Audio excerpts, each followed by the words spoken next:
veja só, nós estamos hoje com uma proposta, ainda não foi pautada, mas é um PL do senador Rodrigo Pacheco, quando ainda era presidente do Senado, de fazer uma reforma do Código Civil brasileiro. O que é assustador, porque ninguém estava pedindo reforma do Código Civil. Uma das alterações são as garantias fiduciárias e mais poder para o juiz decidir de forma discricionária, o que é uma temeridade para a segurança jurídica de contratos, ou seja, o pactuado entre duas partes capazes de fazerem um contrato e o legislado vão perder valor por uma decisão do juiz que pode ser qualquer outra coisa que ninguém sabe.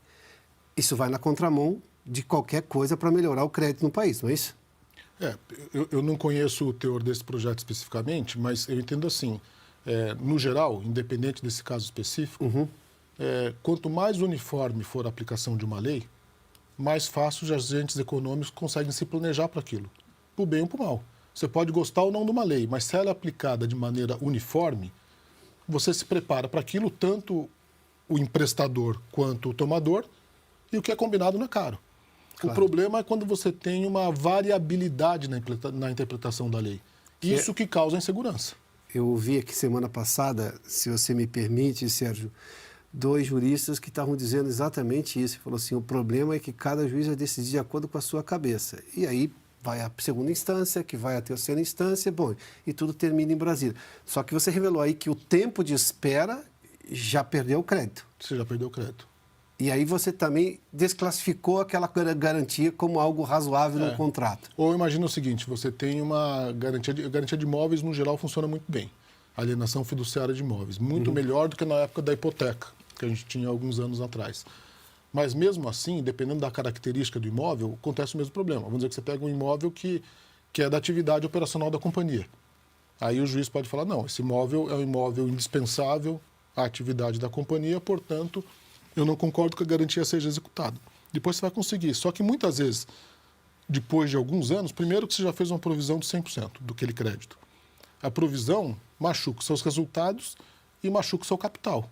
Então, ao machucar seu resultado e seu capital, ela te impede de emprestar aquele capital novamente porque ele foi subtraído do seu patrimônio. Sem contar o custo financeiro do dinheiro no tempo e o custo financeiro de advogados. Né? Vamos lá. O dinheiro que você tinha no seu caixa pelos resultados que você obteve antes, dado, obviamente, uma inadimplência que você não tem ideia de quando vai conseguir resolver, você reserva aquele valor para, obviamente, se você não receber, você já tem alguma coisa. Esse é um dinheiro que sai do caixa para você fazer um novo empréstimo. No primeiro momento. Aqui no Brasil, é uma regra prudencial que eu acho adequada até. Independente de você ter garantias ou não, se você tem um empréstimo que ele está vencido e não pago, depois de um certo prazo, era 180 dias, agora tem uma contabilidade nova, você pode estender um pouquinho mais, você é obrigado a jogar como prejuízo 100% no seu balanço. Quando você joga como prejuízo, isso diminui o seu patrimônio. Claro. E os bancos, o tanto que eles podem emprestar é um múltiplo do patrimônio. Então, ao você ter um patrimônio menor, automaticamente esse múltiplo diminui. Então, até que você recupere esse ativo, você fica... É óbvio que cada crédito individualmente tem um efeito muito pequeno, mas quando você pega no somatório de todos eles, o efeito pode ser significativo. Como é que eu consigo melhorar isso? Você, de alguma forma, já deu pistas aí. É uma interpretação uniforme por parte da Justiça e eu resolvo, pelo menos, a dúvida. Não terá tanta dúvida ou não existirão tantas outras dúvidas. Porque, em algum momento, eu tenho esse debate e isso machuca. Você falou de machucar, eu vou usar o mesmo verbo. Isso machuca um país. Se eu tenho crédito escasso ou crédito difícil em algum momento, eu tenho um debate hoje que talvez seja exagerado contra os bancos. E eu não estou fazendo aqui porque eu não trabalho num banco, eu só estou dizendo que o problema é se esse é o debate correto que precisa acontecer no país. Então a gente gasta tempo no país com debates que não necessariamente esse não é o vilão ou esse não é tão vilão quanto poderia ser. Como é que eu consigo resolver? Uma das razões é essa, eu consigo mexer exatamente nessa parte, é isso? Eu acho que sim. Eu vou dizer, nessa parte, há até um trabalho de tentar esclarecer esse tipo de assunto para o Poder Judiciário como um todo. Lógico que tem ilhas de excelência no Poder Judiciário, mas não há um atendimento uniforme. Porque a lei em si é boa.